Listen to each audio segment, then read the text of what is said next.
Silav, êvar baş, hevanno, îşev dîsa rojev gelekî germ em ji wara nûçeyên ku me amade kirine dixwazim pêşkeş bikim.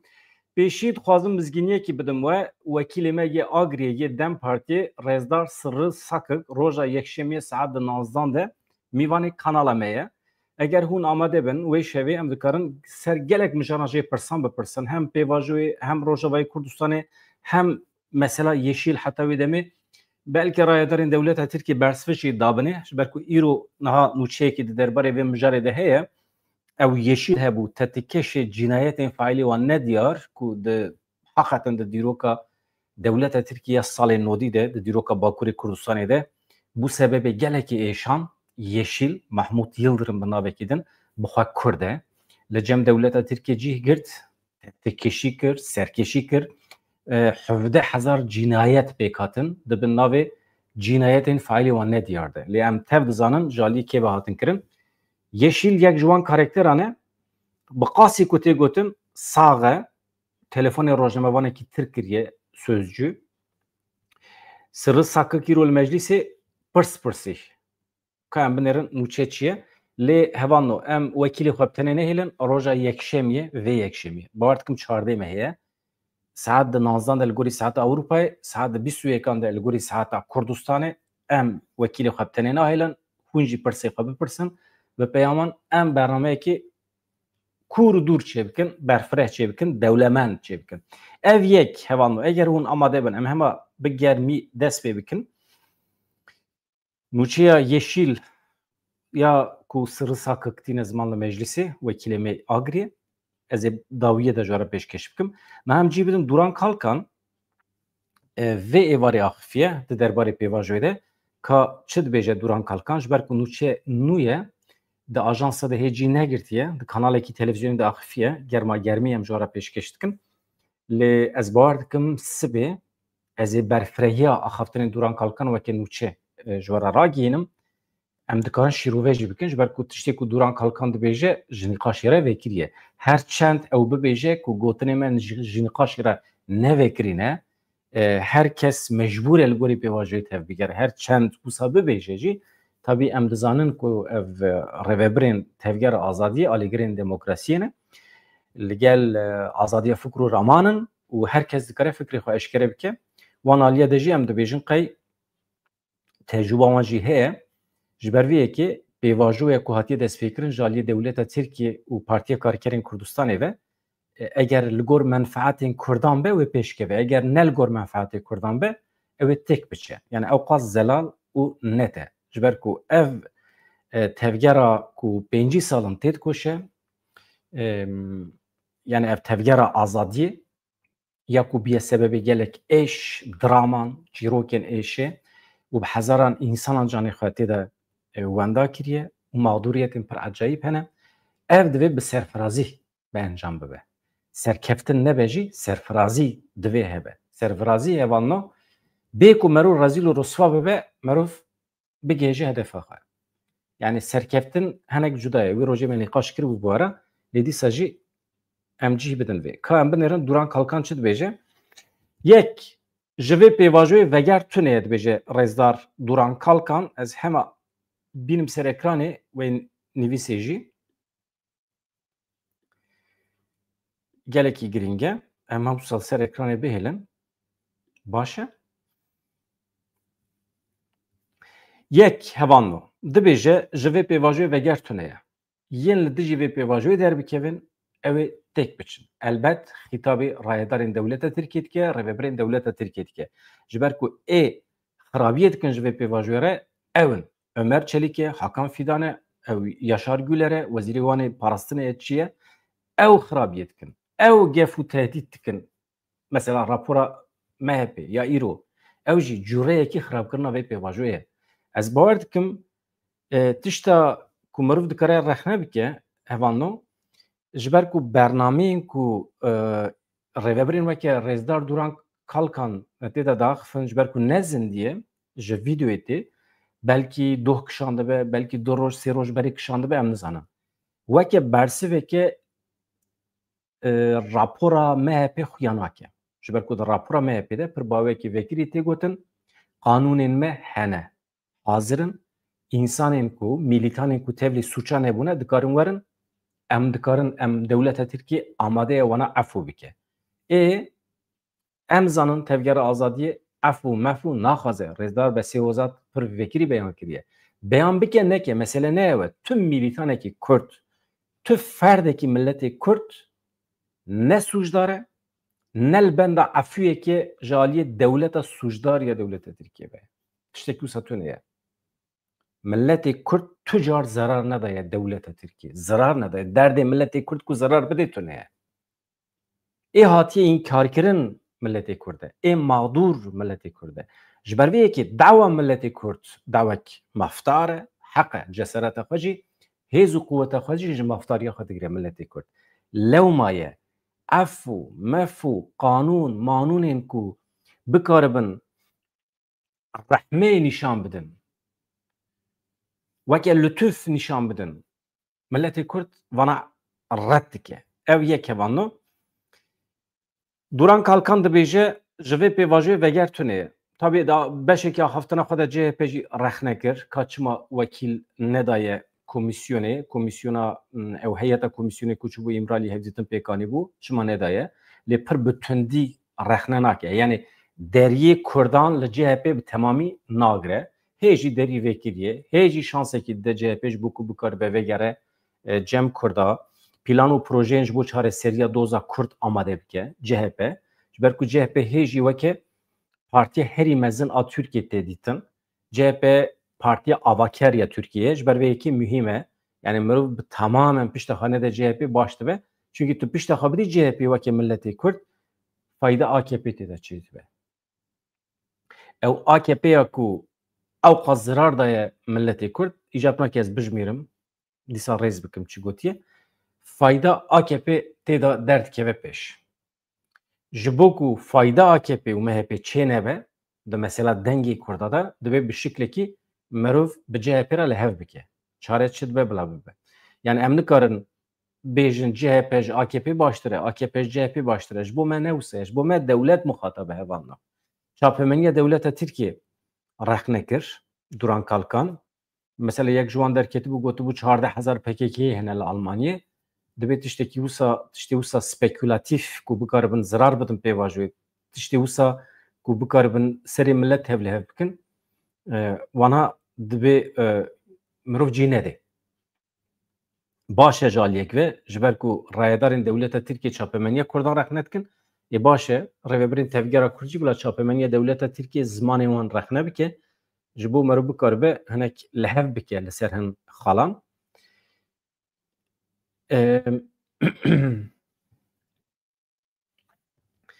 Yadın mesela 14,000 PKK'yı naha hevanno mesele çi waye? Almanya 14,000 na.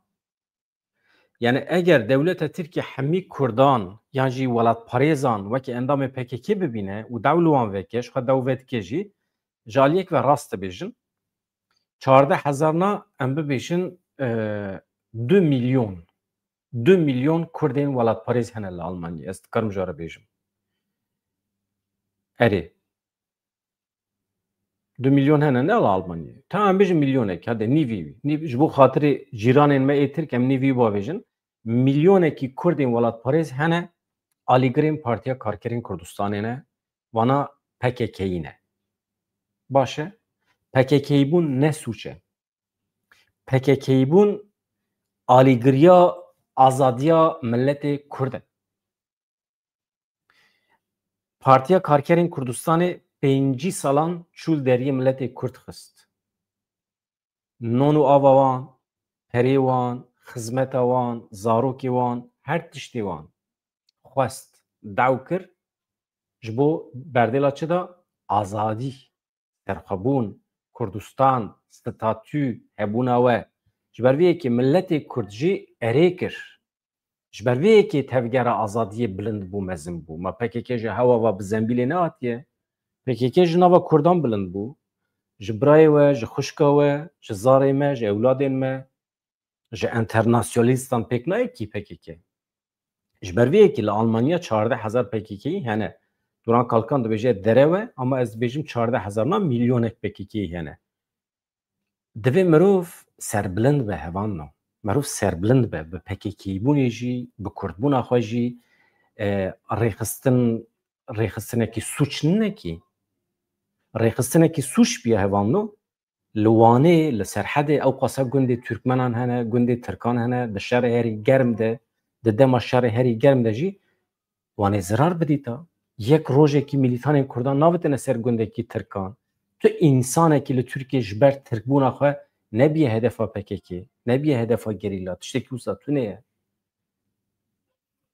ملت کرد پشکری دایه و تفگره جبر و او روزموان دوران کالکان بجه تشتکی وسا تو نه رخنت که لی از دبیجم مروف رخنه که مروف بجه ملت متحد پککیه ما پروبلمه پککی بون کنگه و بیه پروبلم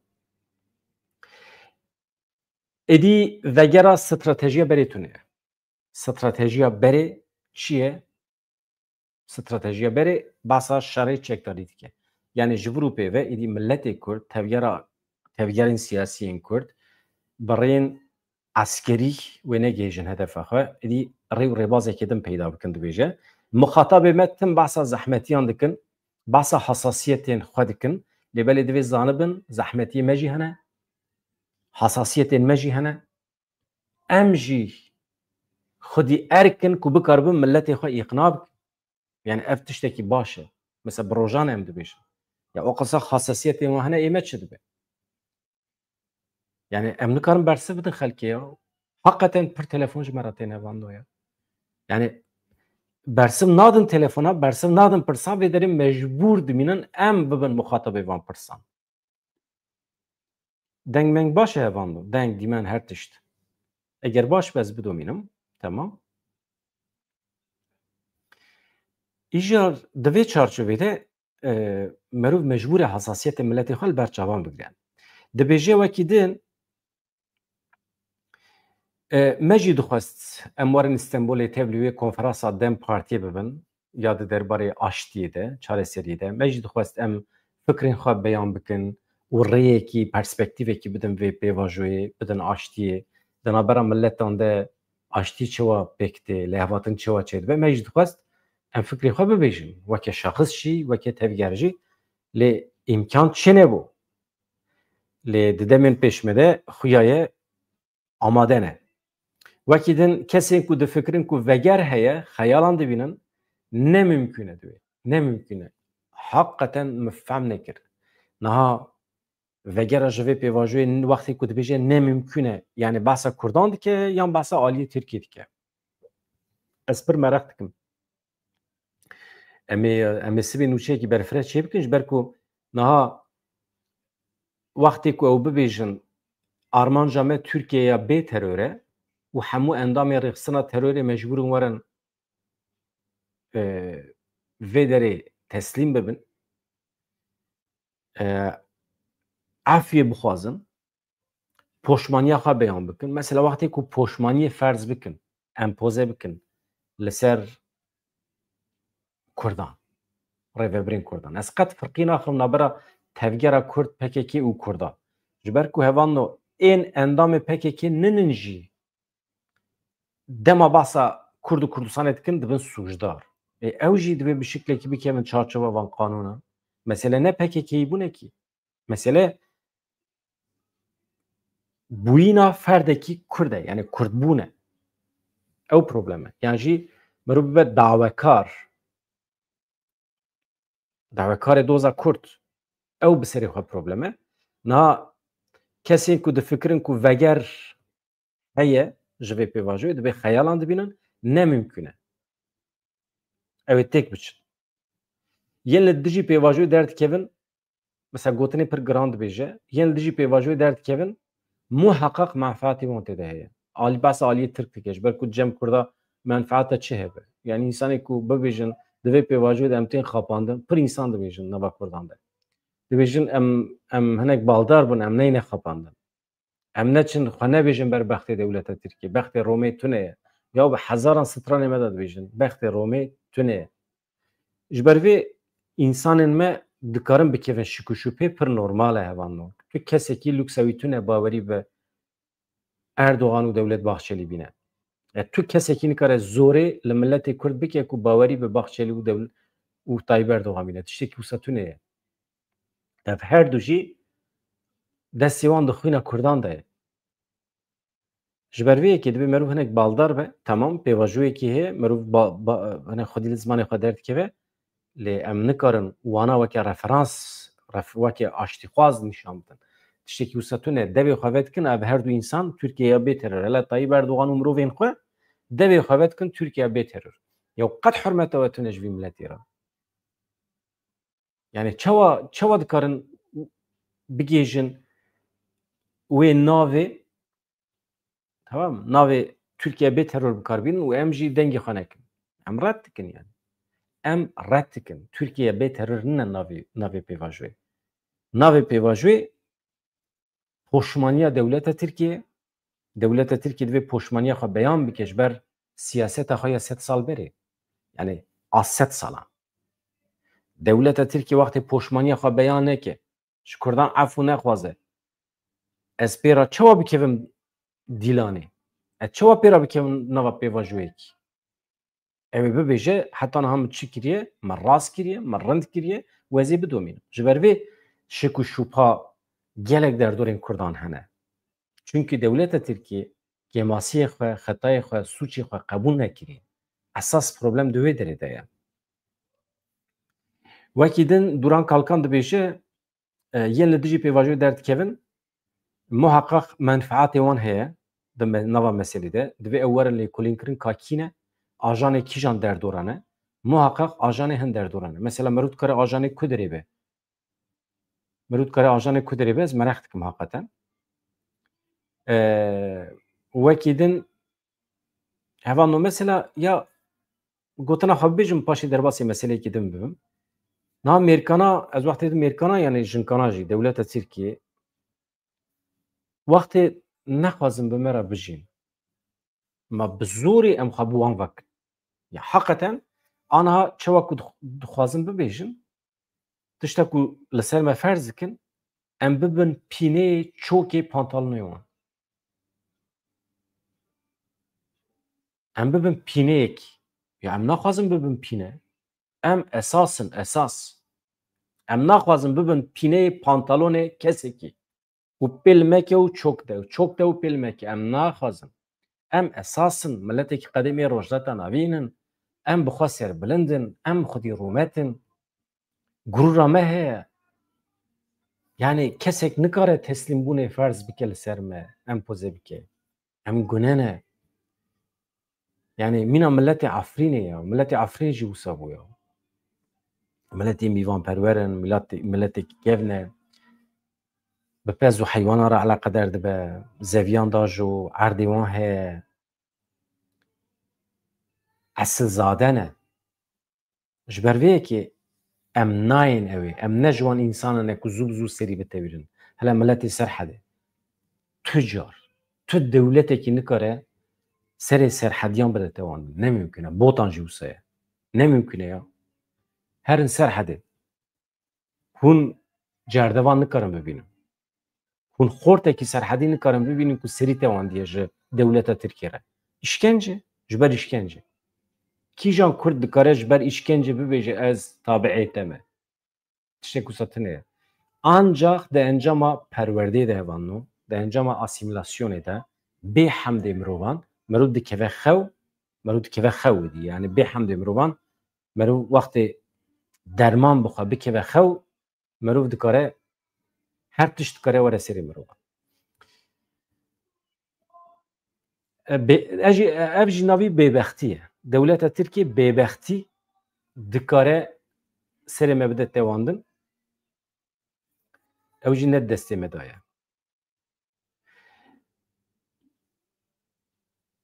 Desthilatdariya ku bikaribe rojnamevanan bavê ji hepsê çawa dikare rê bide însanê mîna me ku em biçin Tirkiye YouTube'a xwe çêkin rojnamevanî bikin rojnamevaniya azad. Çawa mümkün e?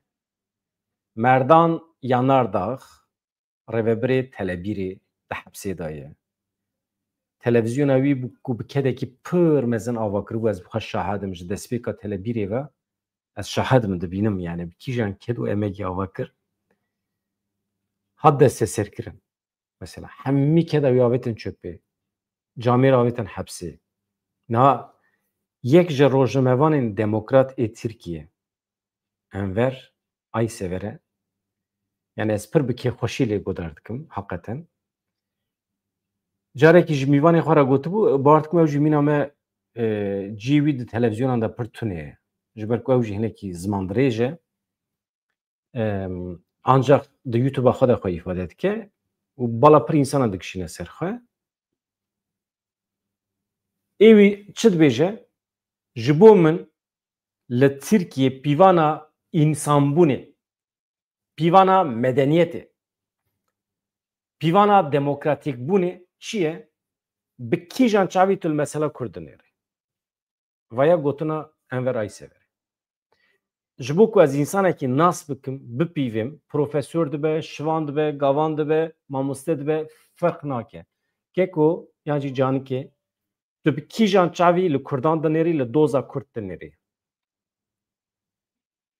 tu bi kîjan wîjdanî li mafê wan dinêrî fikra xwe bibêje ez bizam tu kî ez bizam tu medenî tu însanî tu demokratî yan tu faşîstî veya fikrê Enver Aysever ji ber vê yekê ez pir bi kêfxweşî lê godar dikim lê firsenda min çênebî ez wî nas bikim eger pêvajo bigêje serî eger pêvajo bigêje serî eger em vegerin Stenbolê em vegerin Tirkiye Bakurê Kurdistanê ji xwe yê me ye wê demê Enver Aysever jî eger di hepsê da nebe merû hev nas dike pir bi kêfxweşî ve ha ya mesele ew e desthilatariya ku ew qasa zextê bide ser çapemeniyê çawa dikare vê pêvajoyê bi rêve bibe ez heqeten merex dikim ez pir dixwazim şaş bim yani Enver Aysever çi gotibû bawerî bi rastkiran neynin bawerî bi navê AKP jî nedabû yani mirovên rastkir mirovên faşîst bawerî bi wan neynin mesela tiştî ku nayez dibêjim ha heqeten min ji bîr kiribû ha tiştî ku ez ji we re dibêjim bawerî bi wan însanan neynin ê ku rojnamevaran davêjin hepsê mesela wî jî muhtemelen tiştekî wisa gotiye însanên çepkîr însanên xwedî prensîp însanên ku prensîbê wan hene pîvanê wan hene însanên ku di her xebatî de exlaq pêva dikin mesela siyaset û exlaq dîplomasî û exlaq huner û exlaq YouTube û exlaq baş e rojnamavênûyî û exlaq kî vana pêk bîne ew çepkir e ji xwe yani muxalîf e çepkirî tê mena tu muxalîfê statûkoyê ev însanên rast in çunkî tê de exlaq heye çi dikî bike bila bedew be ev jî gotina me em lê zêde dikin baş e însanên rastkir hevan tê wê manê ku pergala hêyî muhafazat dikin menfaetê xwe diparêzin aboriya xwe perê xwe her tiştê xwe diparêzin kî feqîr maye xemayînin e çunkî ne çepkir e ne muxalîf e ew tenê xwe û rewşa hêyî diparêze ji ber vê yekê hêzên polîs hêzên esker alîgirê desthilatariyê ne alîgirê pergalê ne kî alîgirê pergalê be ew rastkir e xeterî di wê derê de ye menfaetparêz e ji ber vê yekê xeta çepkiriyê xeta exlaq û xebat esas e mesela çima em dibêjin exlaq û dîplomasî hevan çima exlaq û şer mesela tu here şer bike ama bila di şerê te de exlaq hebe firqiya di navbera gerîlla û Daişê de çi ye destê her duyan de jî çek heye her du jî şervanin şer dikin firqî çi ye firqî ew e prensîp û exlaqê wan heye ê gerîlla çeka xwe bi prensîp bikartîne bi exlaq bikartîne naçe însanekî bêguneh mesela zarar nade پر خوشه ev numune. Diplomasiye de jî wisa ye. Ama Daesh ne wisa ye? Daesh êrişî her kesî dike. İnsana jê dike. Kî bêguneh be dibe tamam bila biçe cem Xwedê ji xwe mehkema wî heye. Xwedê eger bizanibe ku bê suçe ji xwe davêje cinnetê û sucdar be ji xwe davê cehennemê. Ama miriye jî miriye ne. Yani اخلاق û şer. Mesela اخلاق û diplomasî çima me got?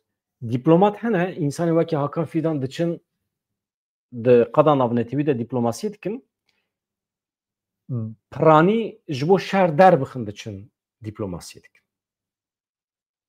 Ji bo tifaqê çê bikin, fitne fesadiyê çê bikin. Ji bo ku bikaribin zêdetir çek û sîlah bikirin diçin diplomasî dikin. Halbuki esas diplomasî û exlaq eger pêk were ji bo rawestandina şeran e diplomasî, ji bo navbênkariyê ye, navçîtiyê ye, ya qasidê aştiyê ye diplomasî. Hemî ev e. û dîsa bi aynê ew e. Ev karê me ye rojnamegeriyê jî. Mesela tu dikarî divê derê de rêyekê rast nîşanê milletê xwe bidî û tu dikarî milletê xwe bixapînî jî. Tu dikarî binixwimînî ser hin tiştan. Ji bo milletê te şiyar nebe. Ji bo rastiyê nebîne. Vaya rojnamevaniyê exlaq tê de heye na. Rojnamevanî û bêexlaqî ye. Ama xeta ku niha em hewl didin bikevin û biparêzin, ez nabêjim sedî sed em wîsane, qet nebe cehedekî me heye, hewldanekî me heye. Em dixwazin rojnamevanî û exlaq xetekî de bi hev re bimeşin. Yani em hewl didin wisa bikin. Çi qas em bi ser dikevin û meseleyekî din e. Ez nabêjim em pîr û pak in, em bi ser dikevin.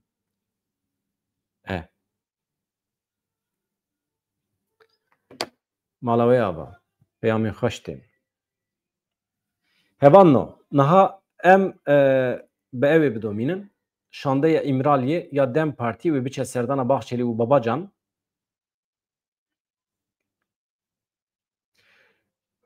gelek spas dikim ji we re ez peyamê we dibînim heqeten pir eleqe heye ji bo vê kanala me. Ka encama ku derî bû? Şandeya İmralî ya Dem Partî me em vêya bînim ser ekranê. Temam. Endamên şandeya İmralî ya Dem Partî wê sibê biçin serdana Serokê Giştî MHP Dewlet Bahçelî û Serokê Devay Alî Babacan. Endamên şandeya İmralî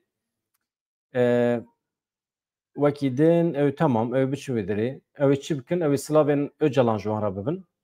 Muheqeq. Peyamên ku Öcalan dane wan ew ê ragihînin. Ew ê helwesta wan bipirsin. Ji xwe yani ji xwe her du jî hazir in. Babacan jî însanekî camêr e û helîm e û sakîn e û Dewlet Bahçelî jî hin negîştiye wê astê ku ez jê re bêjim Birêz Baxçelî ji ber ku hê gotinê wî ku dibêjin bila serî li ser mila nemîne, kevir ser kevir nemîne. Ew bendê ku avêt nava millet bila selo wele darvekirin û nizanim Öcalan wana hê jî di goyê me de olan didin. Yankılama çê dike yani. Olan dide. Ji ber vê ez pir nikarim wekî din ya çi qas xweş e meriv azad be ser bi xwe be xweş e. Ya wekîlekî me heye hevanno Vezîr Coşkun Parlak îro Meclisê Daxifî ez dixwazim cî bidim gotinên wî li bendê bin hevanno ez cî ew ê mesela yeşîl û sirri sakik ew ê ez dixwazim hûn godar bikin. Yeşîl kî ye, çi ye, çi teba ye, aniha sax e, ne sax e û aviya jî ji bîr nekin. Parlamenterê Dem Partî Rêzdar Sirri Sakik roja yekşemiyê çardê me ye li gorî saeta Ewropayê nazdan de mîvanê kanala me ye em ê pirsan jê bipirsin. Hûn jî pirsê xwe jê bipirsin. Saet jî saetekî baş e yani 19 saeta Ewropayê dike 21 saeta Kurdistanê ez dibêjim em ê pir tiştan nîqaş bikin. Bila wisa be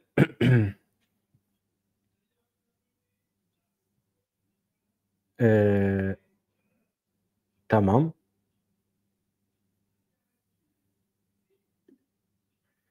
Awsa hevanna.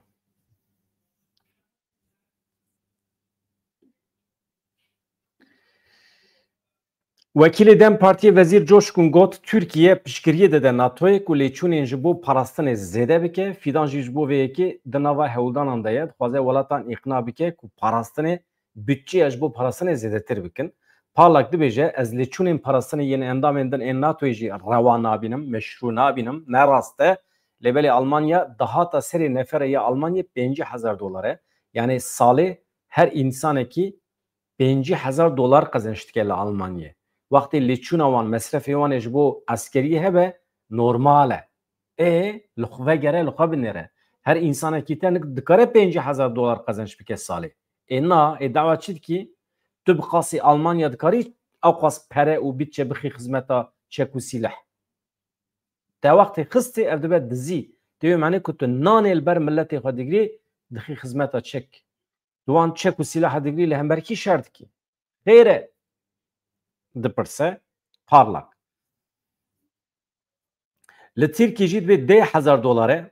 Lêçûnên Tirkiye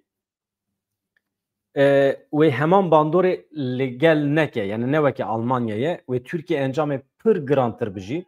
Her qurişê ji bo lêçûnên makîneya şer an NATOyê tên xerckirin, pereyê perwerdeyê ye, pereyê tenduristiyê ye, xestexanê me tune, derman û ilacê me tune, nanê zarokê me tune ye, perwerdeya me bê mamoste ne, defter û qalemê me tune ye, ew qasa perê me tu terî radibî dixî xizmeta NATOyê. Em rast nabînin. Parlak axaftina xwe wiha qedan, misogeriya aştiya heremî bi çekbûn nîne. Yani ji bo ku tu bikaribî aştiyê pêkbînî li herêma me, îcab nake tu çek û silah bînî. Ev ne garantî ye. Garantî tiştekî din e. Li aramiyê, li huzûrê eger tu digerî, li demokrasiyê digerî, dibe tu rêyekî din teqîb bikî. Welatên Ewropayê bi sedan salan şer kirin di nava xwe de. Bi milyonan însan ji hevû dikuştin. Piştî wê wehşetê dîtin ku çareserî di aborî, civak, tekiliyên siyasî de ye. Di şer de, di xwîn rijandinê de tu ziqûm tune ye. Divê Tirkiye jî bi dewlet gelên cîran re tekiliyekê li ser bingeha wekevî û hiqûqê pêş bixe. Pêşa roja dünya û herêma me ne di şer de ye. Emperyalîzm û hegemanya tiştên nebaşin ji bo milletan. Yani emperyalîzm hegemanya merov zêdetir desthilatdar be li ser milletên din, li ser heremên din. Di wê manayê de dibêje. Evet. Tiştekî din jî tiştekî baş çêbî hevanno di derheqê newala qeseba de hûn zanin wê derê projeyekî hatibû amadekirin. Li newala qeseba ez ê paşê behs bikim girîngiya wî ji bo milletê Kurd çi ye? Projeya avakirina bînayan hat sekinandin. Ev tiştekî mühîm e. We goterê Qayûmê şaredariya Sêrtê ji bo newala qeseba biryara îmaratê dabû. Dadgeha îdarî jî ev biryara Qayûm da rawestandin. Qayûmê şaredariya Sêrtê û meclîsa wî ji bo newala qeseba ku gorên komîlê hene biryara îmarê dabû. Dadgeha îdarî jî biryara rawestandina vê biryarê da û de ya plansazên bajêr ya Amedê jî roja 11 Nîsana 2025 bi hinceta ku ne li gorî rêziknameya çêkirina planên rawestandina biryarê serî li dadgeha îdarî ya Sêrtê dabû. Piştî serlêdanê dadgehê biryara îmarê da rawestandin. Ev tiştekî xêrê ye. Dadgehê di biryara xwe de destnîşan kir plana îmarê ne li gorî standartê rêziknameya çêkirina planên cihî ye. Bi domdarî diyar kir rapora jeolojîk a ku Wezareta Hewîrdorê bajarvanî guherîna av û hewayê pêwîst dibîne tune ye. Yani rapora jeolojîk diçin erdê wê derê kontrol dikin ka müsaîd e ne müsaîd e ji bo çêkirina avahiyan şil e, germ e, eşk e, tê de av dertê, aşît tê, nayê di wê manê de yani. Ew rapor mecbûrî ye. Wekî din dadgehê çi gotiye? Qada ji bo planê hatiye veqetandin ne li gorî pîvan, teknîk, rêgezên bajarvaniyê ye. Tamam. Tiştê baş in vana. Canan Edaleta Tirkiye xwe şaş dike, biryarên wisa xweş dide. Dadgeha ku biryara vekirina îmarê Tamam. Em mesele bibêjin ji wara. Em ware ser meselê. Sekreterê Lijneya Koordinasyona Bajêr ya Amedê a TMMOB Masum Çiya Korkmaz bi bîr xist ku li newala qesaban di salên 1980 nodî de cenazeyê bi sedan kesê ku bi darê zorê hatine wendakirin cinayetên faîlê wan ne diyar hatine dîtin. Newala qesaban ji bo milletê Kurd newala xwînê ye, newala goran e, newala qîmetê me ne.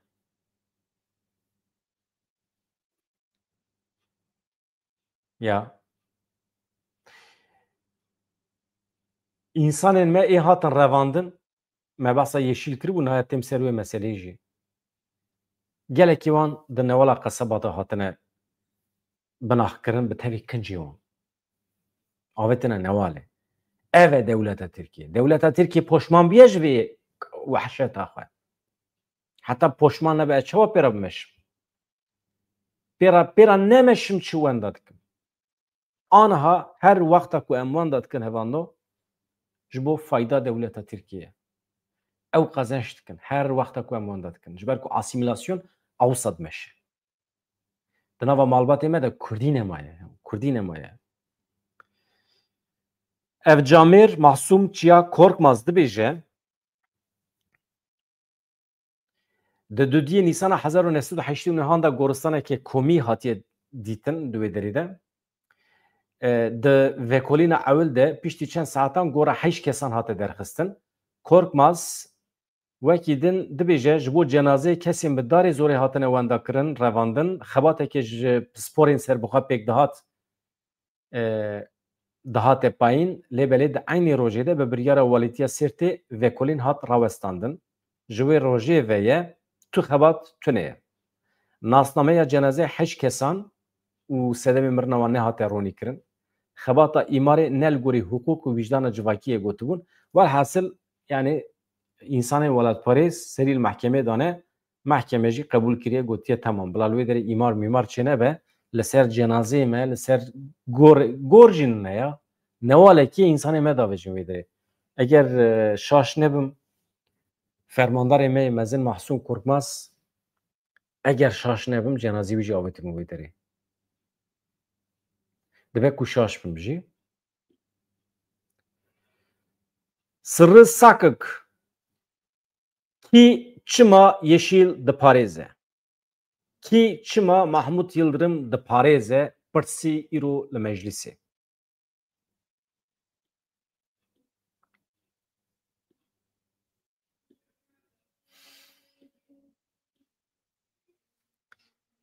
Parlamenterê Dem Partiyê yê Agriyê Sırrı Sakık mijara agahiyê nû yên li ser Mahmut Yıldırım ku bi kot Yeşîl tê naskirin bir rojeva parlamentoya Türkiye. Me pir dixwest ku wekîlekî CHP'yî, wekîlek AKP'yî jî vê mijarê de. Çima?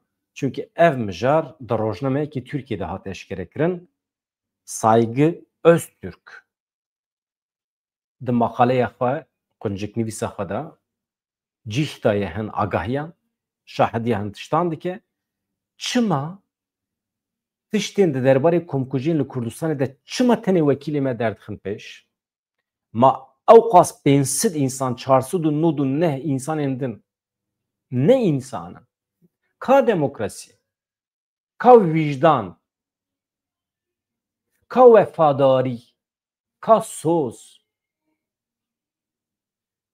gelekî wan awqatin parêzerin ya meriv diçe cem wekîlê Dem Partî meriv dibêje vê mijarê ji min re bihêlin vê mijarê ji min re bihêlin ji kerema xwe re ez ê bipirsim ez ê hesab ji AKP bipirsim tu çawa hikmetî ev qatil çawa li ku derê ye mesela ew rojnamevanê ku ana behs dike ez pêşî ji we re çê bixwînim û fikrê min texmîn dikin hevano rojnameger Saygı Öztürk di qunciknivîsa xwe de ragihand ku kesekî telefonê wî kiriye jê re gotiye ez Yeşîlim yani ez Mahmut Yıldırımım. Li gorî nivîsa Saygı Öztürk wî kesî gotiye ew niha li ser sînorê Sûriyeyê li cem hevalekî xwe ülkücî dimîne. Hevalê me dervey Bakurê Kurdistanê dibe ku nizanibin Yeşîl Mahmut Yıldırım kî ye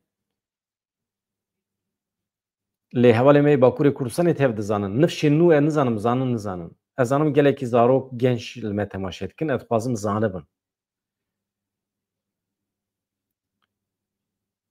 وی کسی ادعا کریه دما وگریه ی ترکیه لکونیای هاتیه گرتن لی به فرمانا کسی کی جور هاتیه بردان یعنی خویایه ev eğer rast be kese ku telefonu saygı öz Türkiye hakikaten Mahmut Yıldırım yeşil be dibêje ez hatime Konya li derê hatime girtin lê kesekî jûr ez dame berdan yani di nava hikûmetê de yan jî kesekî erkdar piştî îddiayan parlamenterê Dem Partiye Sırrı Sakık mijar bir parlamentoya Türkiye Sırrı Sakık bi daxwaza bersivdayînê pêşniyaz pirsekî daye Wezîrê Karê Navxweyê Dewleta Tirkiye alî Yerlîkaya. Sakık çi dibêje? Sakık ji wan dixwaze hemû agahî nûçeyên di derbarê Mahmud Yıldırım Yeşil de bêne zelal kirin. Ew qasa net. Tiştekî zêde naxwaze. Hûn çawa dewletin dibêje? Ev Yeşil saxa ne saxe? Hûn wekê dewlet nizanin. Li ku derê ye? Hatiye girtin ne hatiye girtin? Hatibe girtin çawa hat berdan? Me pir dixwest ji bilî rêzdar Sırrı Sakık kesekî din jî van pirsanan bipirse ji Wezîrê Karê Navxweyî ku qaşû haya wan ji her tiştî heye bi wan dronên xwe çûne ketine hemî şikeftên Bakurê Kurdistanê di her malekî Kurd de kî Kurdî daxife kî çi dike hemî qaşo dizanin ka ya di pêvajoya we de jî nebû beriya we çêbû salê nodî de çêbû û nehatibû ser desthilatdariyê belkî zerara vî kesî ji we re jî çêbûye çima hûn nagirin çima hûn naxwazin pîsiya dewletê ya beriya desthilatdariya we hemî derkeve holê hûn çima naxwazin aqubeta axwasa wendakiriyan heye hûn çawa îlan nakin çima eşkere nakin ez gotinên rêzdar Sırrı Sakık bidomînim Sırrı Sakık bi daxwaza bersivdayînê pêşniyaz pirsekî daye Wezîrê Karê Navxweyê Dewleta Tirkiye alî Yerlîkaya. Sakık jê dixwaze agahiyên nû ên di derbarê Mahmud Yıldırım Yeşil de bêne parvêkirin zelal kirin. Sakık diyar kir îddiayên di nivîsa Öztürk de yani ew bar dikim sözcüye ne Saygı Öztürk duê derê de dinivîse bu qasê ku tê bîra min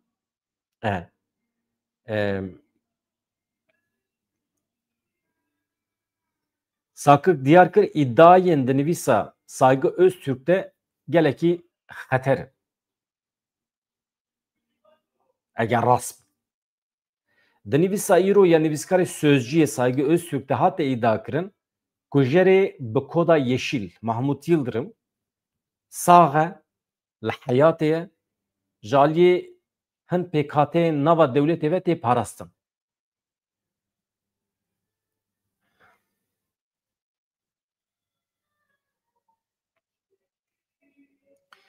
yani suçên ku li ser navê dewletê kirine Mahmud Yıldırım hemî suç ne ser navê xwe kiriye ne ji bo peracî kiriye hemî li ser navê dewletê kiriye yani tetikêşekî dewletê bû wê demê di destê artêşê de bû JITEM bû yani istixbarata jandarme a Tirkiye tê parastin ji ber ku ew pêvajoyekî pir cuda ye qanûnên taybet ê dizî hene hemî tên parastin eger derkeve holê dewlet hildiweşe suçê wan suçên ku li ser navê dewletê hatine kirin rê vekir ku kujerekî kirêkirî neyê darizandin pirsên ku rêzdar Sırrı Sakık ji alî Yerlîkaya kirine ev in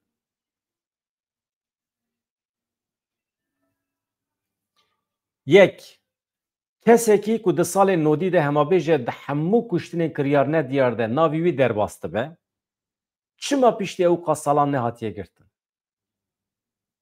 du gelo agahiyên ku dibêje dewlet cî wî dizane lê wî desteser nake naxebin çavan rast e nerast e sisê yê ku vî tektikîşî diparêzin kî ne bi kîjan armancî Yeşil diparêzin çar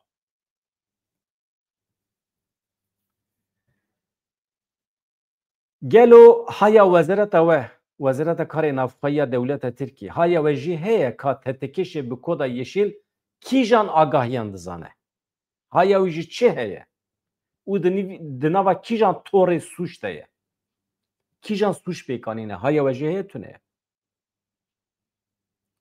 پنج درکتنا هوله یا وی کسی نشانه یا چیه işareti çiye depirse sırrı sak naha vî kesî bi telefonê hevanno gelek agahî jî dane di rojên pêşme de em ê zêdetir eşkere bikin agahî daye behsa planên suîqastê yên li hember Öcalan dike di sala 1996 de 1996 de dema ku bi kamyonetekî bombebarkirî çûne Şamê xwestine bombe biteqînin çima negihîştine hedefa xwe çima di suîqastê de pêş ser neketine behsa wê jî dike dibe di nava dewletê de hin însanan nehîşt em bigêjin hedefa xwe zû agahî dan Öcalan yan jî plana me eşkere kirin yani însanên di nava dewletê de nehîştin em wê komployê wê suîqastê pêkbînin li hember Öcalan dibêje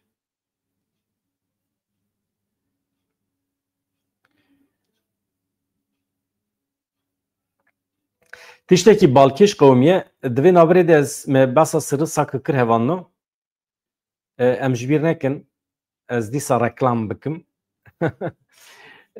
wekîlê me hemşeriyê min e ji ber vê yekê ez pir bi kêfxweşî dixwazim li vê derê pêşwazî bikim wekî mîvan roja yekşemê saet 19 da li gorî saeta Bakurê Kurdistanê û temamê Kurdistanê saet 21 de parlamenterê me Dem Partiyê Agriyê herçend ji Mûşê ve jî bi salan pir caran ji Mûşê hate helbijartin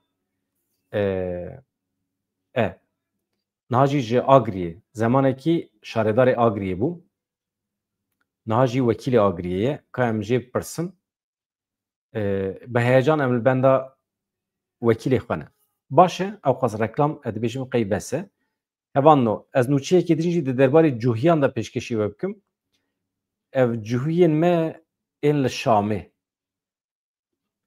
hûn zanin çi hatiye serê wan niha me behsa mühlet kir hûn ê bibêjin ya mühleta çi daye wan mühleta çi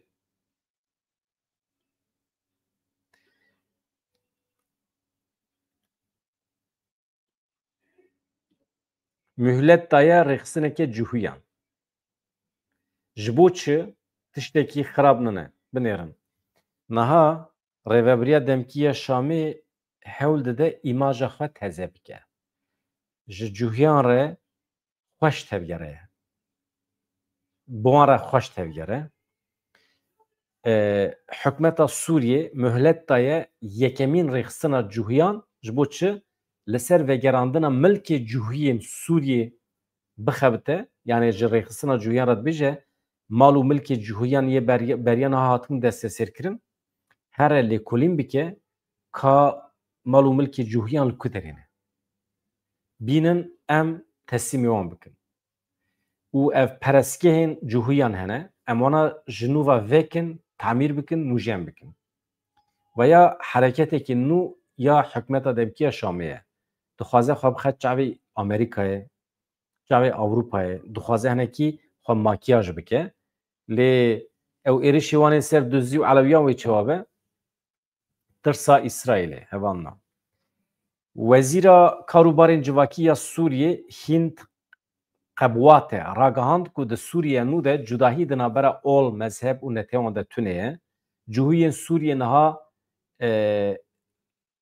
ew ê ne Fransko sinagog dicivin kenîseya erê ev der yekane perezgeha wan e av vekiriye li Şamê dîroka wê heta sed sala 15 diçe yani 600 sal berê erê yani ez ji were bi kurtasî bibêjim xweş tev digerin bi cihuyan re yani dibêjin ciyê xwe vekin ciyê perezgehê xwe vekin hêjmara cihuyan çi qas bû mesela heta 1947 hêjmara cihuyên li Sûriyê derdora 15000 kesan bû 1957 ev hejmar daket 4500 15000 hatiye 4000 ya dinava 10 salanda ev hejmar piştî sala 1970 di dema Hafız Esad te ji ber qedexekirina geşta wan ji aliyê desthilatê ve di heman astê de mabû yani 4000 de mabû paşê di navbera 1994 de Hafız Esad rê da wan ber bi Amerîkayê ve herin hejmara wan zêdetir daket wekî tên hevanno yani meselekî bi vî şeklî heye ve nîvrê min ji wara tiştekî pêşkêş kiribû binêrin ez hema bînim bîra we a mesela cûhiyan ew emzan tiştê formalîte ne temamen hevanno binêrin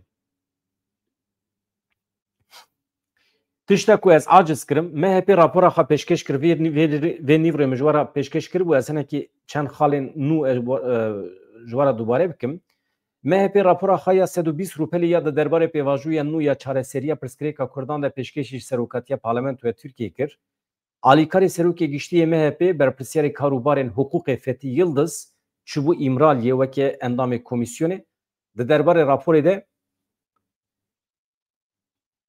çi got? Yıldız ragihand ku tê texmînkirin ku AK Partî jî rapora xwe pêşkêş bike wekî din binêrin di derbarê navaroka raporê de çi dibe.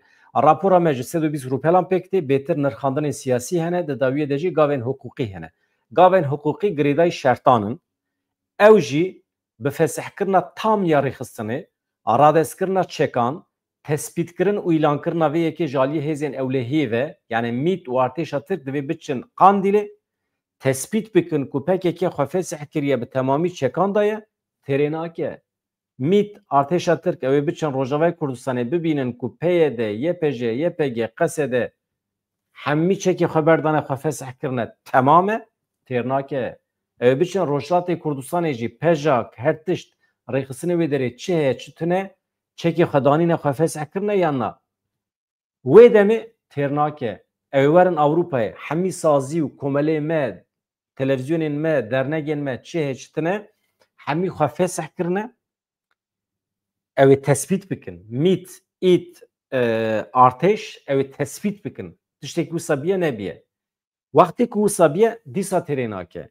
Ew ê biçin Japonyayê, komelekî me hebû li wê derê. Hatiye girtin, nehatiye girtin. Ew ê biçin Sudanê, Kurdên me ê kevin ê reş li wê derê ne. Ew jî kaçqas alîgiriya tevgerê kiribûn. Ew jî divê xwe tune bikin. Têr dike na, şivan û gavanên me ê Bakurê Kurdistanê çoyê di destê wan da divê hemî berdin. Baş e? Tiştê xwe dijî berdin. Wê demê divê em dikarin bifikirin ka em qanûnekî derxin yan na. Heqeten ez mübalağa nakim. Rastî ez mübalağa nakim. Eyne wisa ye. Hûn ê binêrin. Ji ber ku çekdanîna PKK'yê xwe fesihkirina PKK'yê sedî pêncê meselên ne. Eleqa wî pê tune. Derdê dewleta Tirk Rojavayê Kurdistanê ye pergala temamê Kurdan e.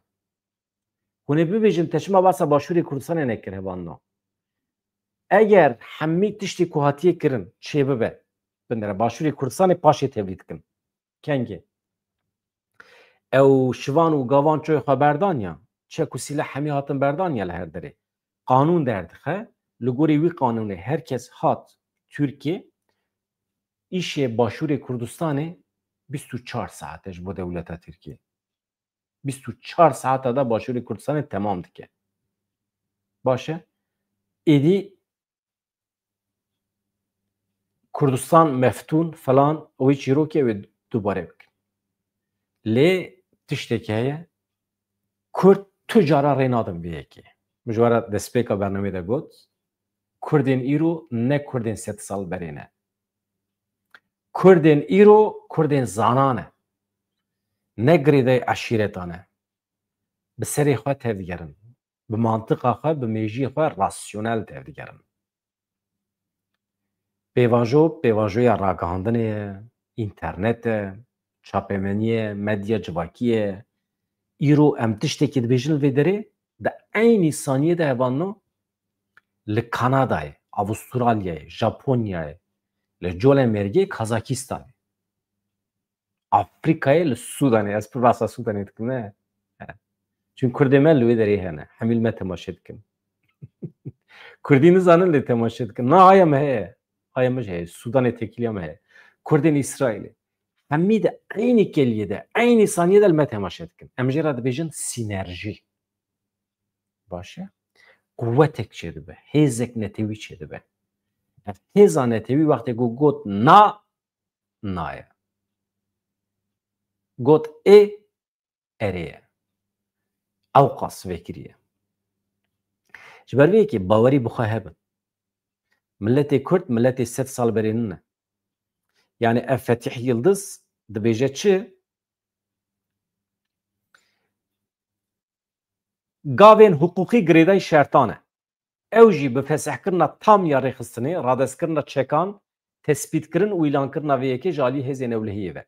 Maddeya 221 ya Kanûna Cezayan ya Türkiye dibe kivşeye, diyar e. Ên ku tevlî suça nebûne eger werin teslîm bibin, ceza nastînin. Lê ev nayê wê maneyê ku qet muxatabê ceza jî nabin. Ê tevlî suça nebûne, dikarin werin bibêjin ez poşmanim temam e. Divê wekî bereata tam jî nêfehm kirin ha. Di dema serbestiya bi kontrol da dibêje ew werin berdan. Yani ew werin berdan lê wisa serbestiyekî bi kontrol heye. Yıldız vekî din çi dibêje? PYD jî di nava şertê me de ye. Ya tu şertê çi datînî pêşiya me? Tu şertê teslimûnê datînî pêşiya me dibê şertê min ew e PYD jî binêrin. Sırf ji bo te efû bike şertekî çawa datîne pêşiye. Bila qesede tu nebibe, PYD tu nebibe. Ji bo çi? Ji bo ku ez bikarim te efû bikim. Hakikaten wisa dibêje ha. Ji bo tu nekevî hepsê şertê min heye. Yani Yıldız dibêje, Fethi Yıldız, FETÖ, ji bo rêziknameyekê qanûnî divê rêxistin bi hemû saziyê xwe be. PYD jî di nav da. Herkes di nav da. Were fesihkirin, were tunekirin. Têrê nake ji aliyê organên me ve divê were morkirin. Yani were tespîtkirin. MİT, Artêşa Tirkiye, yekîneyên ewlehiyê piştî ku van yekîneyên me dibe eşkere kirin ku çekdanîn xwe fesihkirin tamamen xilas biye, wê demê dibe dikarin nîqaş bikin ka em kîjan qanûna dikarin derbixin. Ji bo qanûn derbixe mêrik, şertê tunebûna te ya wextê ez tunebim çima qanûn derdixî. Ya îcab nekî qanûn derdixî, tu tim tune dikî ha.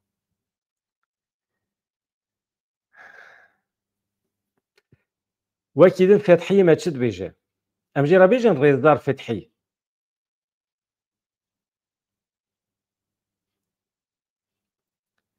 Qanûna înfazê jî heye ji bo berdana însanên girtî. Hevan o dev ji van gotinê beredayî berdin. Ez ji warê yek tiştekî dibêjim. Dawa me dawa netewa milletê Kurd e. Rêya esasî, rêya hedef azadiya milletê Kurd, naskirina statûya milletê Kurd e. Naskirina netewa milletê Kurd e û li netewên yekbî digere naskirin. Hemî tiştên din rêyên talî ne. Em nakevin nava wan rêyan. Em bikevin wan rêyan jî divê em vegerin ser xeta netewî. Xeta netewî ev e. Hedef. Baş e? Yani dewleta Tirkiye Rêzdar Öcalan muhatap girtiye. Vaya tiştekî demboriye. Wextê ku muhatap bigire, mesela Kurd hal dibe, no? Dewleta Tirkiye qanûn derdixe ji bo gerîla were Tirkiye bikar be bixebite. Mesela Kurd hal dike, no? Mesela Kurd hal nebiye kî? Şoreş didome. Çareserîn ne? Çareserîn ne yani? Mesela hemî însanê me de hepsa da serbest werin berdan. Eleqa wî bi naskirina milletê Kurd tune kî? Dawa milletê Kurd dîsa li ortaya. Ji ber vê dibe merov ji hedefa xwe şaş nebe. Hemî ked û emek ku hatiye dayîn 5 salin ji bo yek tiştekî ye. ملت کرد ببه ملتێکی وەکێ ترک وەکێ عەرەب وەکێ نەتەوێندن گوتنە ئازادیژی پڕ گڵۆڤەرە ئازاد بە چێوە ئازاد بە چییە یانێ چییە چێوە ئازاد بە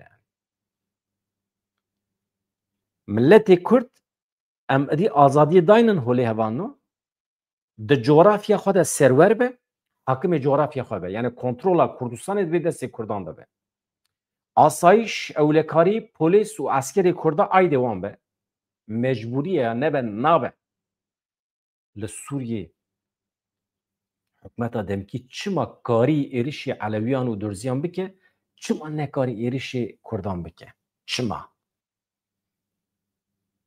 ji ber ku destê şivanên Kurdan de çû heye lewma na ji ber ku qesê de heye çekeye lewma wekî din sebebî tune ye nekarîn pênc mehan nekarîn bikevin ji pira qereqûzexê derbas bin pênc mehan nekarîn bendava tîşinê bi dest bixin ji ber vê yekê ye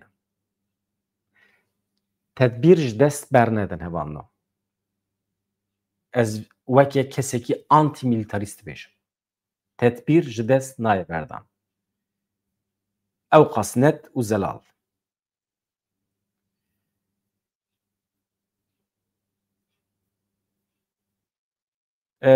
peymana dehê adarê min ji we re pêşkêş kiribû hevanno ne hevalê ku merex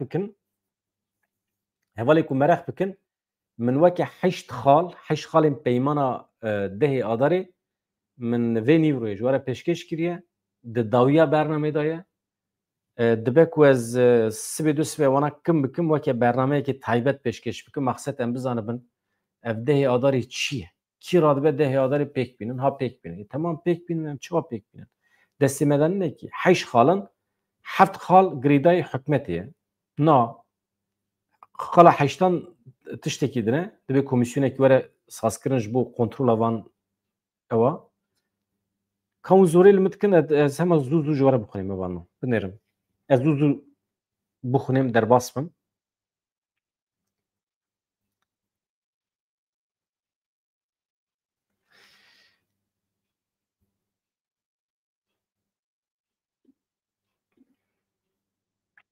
ez zû zû dixwînim wexta me jî çû dawiyê hevanno binêrin deh xalên heşt xalên peymana dehê adarê xala yekemîn ya peymanê li ser nûnertiya siyasî û beşdarbûnê ye li gorî vê divê hemû Sûriyeyî di pêvajoya siyasî de werin temsîl kirin ciyê xwe di nava saziyên dewletê de bigirin mafê wan werin garantî kirin ev xal bi temamî girêdayî dewlet û desthilata Şamê ye ancaq ew dikarin pêk bînin lê di hilbijartinan de di amedekirina destûra bingehîn de jî hate dîtin ku hêzên din yên Sûriyê li derve hatin hîştin beşdarbûna wan hate asten kirin xala duyem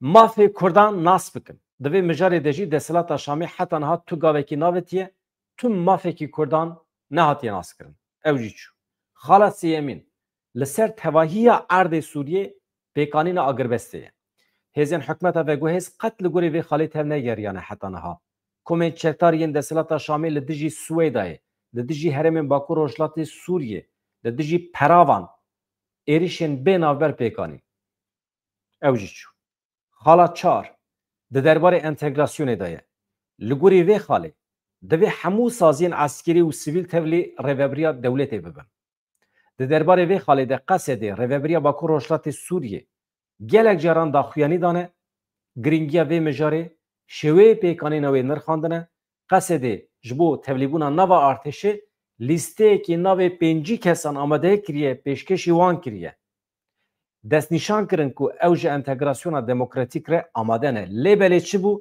desthilata Şamê tenê di çarçoveya eskerî de nêzîkî vê mijarê bîye xalê din ji nedîtî ve hatiye xala pêncemîn çi ye di derbarê vegera bi ewle ya koçberan de ye Efrîn Serêkaniyê deverên din vegera koçberan dibe were garantîkirin ev jî girêdayî hikûmetê ew dikarin pêk bînin qesede çawa pêk bîne li gorî vê baweyekî bi ewle vegera hemû koçber û penaberên Sûriyê ya li ser cî û warê wan ji aliyê dewletê ve divê pêk were desthilata Şamê çi kiriye li gorî vê tev negeriya ye tu gav navêtiye li dijî dagirkeriya dewleta Tirkiye li dijî çetên wê ên li Sûriyê tu helwestekî nîşan nedeye heta niha Xala şeşemîn çi bû?